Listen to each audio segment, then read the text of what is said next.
Hello friends, स्वागत है आपका एक बार फिर से आपके अपने लीगल चैनल सोच पर प्रहार में। दोस्तों, मैं हूं एडवोकेट सनी शर्मा।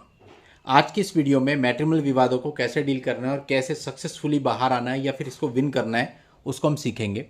और आप सभी जो भी इन विवादों से गुजर रहे हैं, आप सभी को निवेदन है कि आखिरी तक आप इस वीडियो में बने रहें और सारी चीज़ों को ध्यान से सुने, समझें, उसके बाद उसका विश्लेषण करें। देखिए, एक एक करके हम चीज़ों को समझेंगे।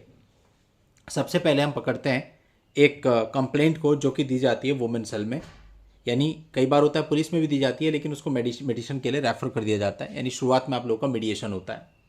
अब मीडिएशन में कई सारे लोगों का प्रश्न होता है कि मैं जाना चाहिए या नहीं जाना चाहिए। तो अब आप ये डिसाइड करो कि आपके लिए जाना मुमकिन है या अनकंफर्टेबल है।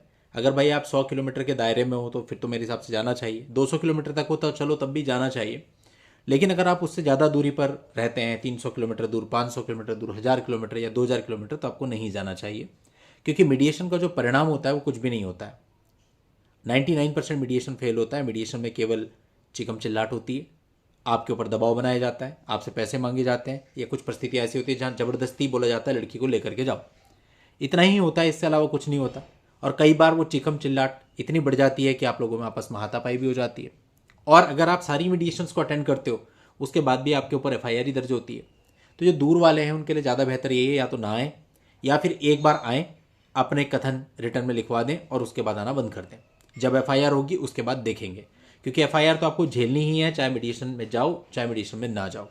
तो अगर आपको लगता है कि कुछ नहीं होने वाला है और अननेसेसरी आप 25,000 रुपये का फ्लाइट का टिकट लगा करके मीडिएशन में जा रहे हैं, तो उसका कोई मीनिंग नहीं है, कोई मतलब नहीं है। तो ये प्रैक्टिकल बात है। आप इसको जितना जल्दी समझेंगे उतना अच्छा है। अदरवाइज कई लोग मीडिएशन में चक्कर काटते काटते अपना सारा फाइनेंस गड़बड़ा देते हैं। अब आ जाते हैं आगे। जब आपकी एफआईआर हो जाती है 498 आईपीसी की, उस समय पे आपको क्या करना चाहिए? सबसे पहले आपको ये ध्यान रखना चाहिए कि उसमें जितने भी नाम हैं उनमें से अधिकतर नाम पुलिस एंड पे ही हट जाए। आप ये मत सोचो, बहुत से लोग होते हैं कि जैसे एफआईआर आई वैसे उसे क्वैशिंग में डाल देते हैं। क्योंकि क्वैशिंग बहुत ही कम मामलों में होती है, बहुत रेयर मामलों में होती है।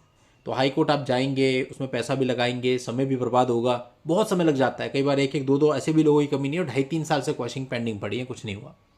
तो इसलिए वहाँ जाना मतलब आपको कोई रिलीफ का पता नहीं है कि वहाँ 2-2.5 साल उलझने के बाद भी कोई नाम हटता भी है या नहीं। इसलिए आपको कोशिश करनी चाहिए कि पुलिस एंड पे जितने ज़्यादा से ज़्यादा नाम आपके हट जाएं वो हटवाने चाहिए। उसके बाद वेट करनी चाहिए चार्जशीट की। कोई आपको हाई कोर्ट नहीं जाना, कहीं नहीं जाना, चार्जशीट आने दीजिए। फिर आपको फाइनल पता चलेगा कि चार्जशीट में कितने लोगों के नाम हैं और कितनी धाराएं हैं। अब चार्जशीट के बाद आपको क्वैशिंग जरूर ट्राई करनी चाहिए। बिफोर फ्रेमिंग चार्जेज आपको क्वैशिंग पिटीशन फाइल कर देनी है, और उस क्वैशिंग पिटीशन के साथ आपको एक स्टे पिटीशन भी जरूर लगा देनी है। यहाँ पे भी बहुत लोग गलती कर रहे हैं, क्वैशिंग पिटीशन फाइल कर देते हैं लेकिन स्टे पिटीशन फाइल ही नहीं करते। तो नीचे की प्रोसेस भी चलती रहती है, ऊपर भी चल रहा है, आपको कोई बेनिफिट उसका नहीं मिलता। बेनिफिट कब है? जब आपने क्वैशिंग फाइल करी और नीचे जो लोअर कोर्ट की प्रोसीडिंग थी वो स्टॉप हो गई। वो स्टॉप हो गई तो लड़की वालों को भी कॉन्फिडेंस टूटता है कि भाई उनका जो केस था वो बंद पड़ गया। दूसरा, उनको हाई कोर्ट में भी जाना पड़ता है क्वेश्चन के लिए, वहाँ लॉयर एंगेज करना पड़ता है अगर वो उसको कंटेस्ट करना चाहते हैं। तो उससे उन पर प्रेशर मेंटेन होता है, फाइनेंशियली भी और मेंटली भी। और अगर हाई कोर्ट दूर है तो भी प्रेशर फिर मेंटेन होगा। तो इसलिए आपको क्वेश्चन में जरूर जाना चाहिए। अगर आप क्वेश्चन में नहीं जाते, पिछले कुछ दिनों में ऐसे कई सारे मामले मेरे पास आए, सर मेरा 4 साल से 498 चल रहा है, 5 साल से चल रहा है, अभी एक ही गवाह है, अभी एक भी नहीं आया है। अब कोई ऑप्शन नहीं है, क्या करें? क्वैशिंग का समय आपने निकाल दिया, चार्जेस फ्रेम हो चुके हैं, गवाहियाँ चलने लगी हैं। अब ये ट्रायल चाहे 8 साल चले, चाहे 10 साल चले, चाहे 15 साल चले, आपको चलाना पड़ेगा और इसका कोई ऑल्टरनेट नहीं है। इसलिए जहाँ पे आपको ये रिलीफ अवेलेबल है कि आप क्वैशिंग में जा सकते हैं, आपको जरूर जाना चाहिए। चलिए अब हम बात करते हैं मेंटेनेंस केसेज की। मेंटेनेंस केस में जहाँ पे आपका अपना व्यापार है, अपना बिजनेस है, वहाँ तो बहुत ईजिली आप मैनेज कर लेते हो। लेकिन जहाँ पे आप सैलरीड पर्सन हो, वहाँ पे आपके लिए बहुत ज़्यादा ऑप्शन नहीं बचते हैं। वहाँ सिर्फ और सिर्फ आपका फोकस इस बात पे होना चाहिए कि आप लड़की की इनकम को कैसे साबित करें। और जो कुछ भी कहें, कई लोग होते हैं लिख देते हैं मेरी पत्नी तो ट्यूशन पढ़ाती है, वहाँ से 20,000 रुपये कमाती है, मेरी पत्नी खेती का काम करती है, वहाँ से 50,000 कमाती है। इन सब स्टेटमेंट से कुछ नहीं होता। आप जो कह रहे हैं उसके समर्थन में, स्पेशली अगर वो वाइफ की इनकम से रिलेटेड कुछ है, तो उसके समर्थन में आपको कुछ ऐसा दिखाना पड़ेगा जो आपकी स्टेटमेंट को बल दे। लाइक आप कहते हैं 20,000 रुपये कमाती है, आपको उसकी ऐसी बैंक अकाउंट स्टेटमेंट देनी पड़ेगी जहाँ पे 20,000 रुपये मंथली की एंट्री पिछले काफ़ी समय से आ रही हो, तभी आपके जो कथन है उसका कोई मतलब है, अदरवाइज कोई मतलब नहीं है। कई सारी ड्राफ्टिंग्स ऐसी होती है जो हम करते हैं तो पति कहता है सर इसमें ये भी लिख दो, ये भी लिख दो, ये भी लिख दो। अरे लिख तो दो, लेकिन उसका मीनिंग क्या है? आपके पास जो है वो लिखो। अननेसेसरी लिख करके कोई फायदा नहीं, उसमें आप ही उलझेंगे और कल को आपकी क्रॉस होगी, वहाँ पर उन सब चीज़ों के बारे में पूछा जाएगा, आपका ही सब गड़बड़ होगा। तो अगर आप जानते हैं ऐसा कुछ और नहीं जानते तो कोशिश करिए जानने की कि आपकी पत्नी क्या करती है, कितनी अर्निंग आती है, उसकी एविडेंस निकालने की कोशिश कीजिए। ऑफिशियली अनऑफिशियली जैसे भी आप करते हो, जो भी आपकी जानकारी कई बार होता है जानने में अनऑफिशियली हम किसी के द्वारा निकलवा लेते हैं ऐसी इन्फॉर्मेशन, तो कैसे भी अगर आप वो इन्फॉर्मेशन लेके आए, हम उसे कोर्ट में सबमिट करते हैं, केवल तब आपको फायदा मिलेगा, ना कि केवल आपके कहने से। इसी को दूसरी तरह से आप ऐसा समझ सकते हो कि आपकी पत्नी जॉब करती है, आपको पता है, लेकिन आपके पास कोई एविडेंस नहीं है, तो कोर्ट खाली आपके कहने से नहीं मान लेगा, आपको कुछ ना कुछ ऐसा देना पड़ेगा। तो सैलरीड पर्सन अगर आप हैं, आप बाकी सारी चीज़ें छोड़ दीजिए, उसने क्या आरोप लगाए, क्या झूठ बोला, सब छोड़ दीजिए। उसके लिए आपकी एक लाइन पर्याप्त है कि जो वो कह रही है झूठ कह रही है और आपको स्वीकार नहीं है। लेकिन आपका जो पूरा फोकस होना चाहिए वो फाइनेंस पे होना चाहिए, अपने और वाइफ के फाइनेंस पे, कि वो क्या करती है, उसकी कितनी इनकम है, उस पर कितनी प्रॉपर्टी है, वो सारी चीज़ें। अगर आप इस तरह से मेंटेनेंस का केस केवल इस एक पॉइंट पे फोकस करके लड़ेंगे तो ही आपको बेनिफिट मिलेगा, अदरवाइज कोई बेनिफिट आपको नहीं मिलने वाला। क्रॉस एग्जामिनेशन में भी अभी कई बार हम देखते हैं लोगों के क्रॉस है, पता नहीं क्या क्या पूछा होता है, पता नहीं क्या क्या कहानियाँ पूछी होती हैं, कोई मीनिंग ही नहीं है। भाई आपको क्रॉस करना है, कितना क्रॉस होता है, इतना सा क्रॉस होता है 125 में। उसके फाइनेंस के बारे में पूछे, उसकी नौकरी के बारे में पूछे, उसके क्वालिफिकेशन के बारे में पूछे, दैट्स इट। और क्या पूछना है उससे आपको? बाकी तो सब वो प्रूफ कर ही नहीं पा रही है, अब वो ज़बरदस्ती पूछते रहते हैं।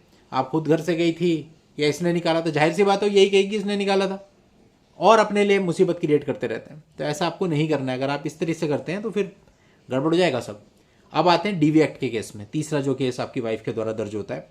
इस केस में वैसे तो वाइफ बहुत सारे रिलीफ मांगती है, बच्चे की कस्टडी भी मांग सकती है, आपसे मॉनेटरी रिलीफ मांग सकती है, तरह तरह के कंपनसेशन दे दो जी, इंट्री मेंटेनेंस दे दो जी, फाइनल मेंटेनेंस दे दो जी, और भी दे दो जी, चिकित्सा के लिए दे दो जी, इसके लिए दे दो जी। लेकिन प्रैक्टिकल क्या है कि इस केस में भी उसको केवल एक मेंटेनेंस की अमाउंट ही मिलती है। और अगर आपका 125 सीआरपीसी में 144 बीएनएसएस में पहले मेंटेनेंस बन चुका है तो उसकी एक सर्टिफाइड कॉपी यहाँ पे लगा दीजिए। यहाँ पे आपका मेंटेनेंस नहीं लगेगा, क्योंकि सुप्रीम कोर्ट की गाइडलाइन है कि अगर मल्टीपल केसेस चल रहे हैं तो उसमें एक जगह पे ही आपको मेंटेनेंस देना होगा। बट अगर आप कॉपी भी नहीं लगाते, वर्बली कहते हैं, कई बार कोर्ट नहीं मानता, तो आपको कॉपी लगानी जरूरी है। आप कॉपी लगा दीजिए, रिटर्न आर्ग्यूमेंट कर दीजिए, तो दूसरी जगह पर आपका मेंटेनेंस नहीं बनेगा। और डीवी एक्ट के केस में अगर आपका मेंटेनेंस नहीं बनता है तो फिर बाकी कुछ इस केस में बचता ही नहीं है, क्योंकि ये जो इस केस के रिलीफ हैं वो सारे के सारे सिविल नेचर के रिलीफ हैं, मतलब कि आपको जेल नहीं हो सकती। तो जब आपको जेल नहीं हो सकती तो अल्टीमेटली लास्ट में यही ऑर्डर होता है कि भैया मंथली आप इसको इतना दे दो, वन टाइम इसको 50,000 रुपये का, 1,00,000 रुपये का कंपनसेशन दे दो, दैट्स इट। तो ये आपका डीवी केस होता है। अब आप उलझते क्यों हैं? आप उलझते पूरे तरीके से प्रोसीजर में, क्योंकि आपको प्रोसीजर पता नहीं होते। आज इस डेट पे कुछ हुआ, आप श्योर ही नहीं होते अगली डेट पे क्या होना है, मुझे क्या करना चाहिए। ये आपकी मेन प्रॉब्लम है। बाकी प्रोसीजर इतना कॉम्प्लिकेटेड नहीं है, लेकिन प्रोसीजर्स का चूंकि आपको ज्ञान नहीं है, नॉलेज नहीं है, और बुकिश नॉलेज से काम चलता भी नहीं है कि कोर्ट के अंदर काम कैसे चलता है, क्लैरिकल वर्क कैसे होता है, वो सारी चीज़ें डेफिनेटली कोई लॉयर ही आपको गाइड कर सकता है, जो भी आपका लॉयर होगा। आप खुद से नहीं कर सकते वो सारी चीज़ें। तो कहने का मतलब है कि अगर आप इन तीन चीज़ों को, तीन केसेस को सिस्टमेटिकली डील करते हो, जिसका एक ओवरव्यू सा मोटा सा मैंने आपको दिखाया कि आपको कैसे चलना है।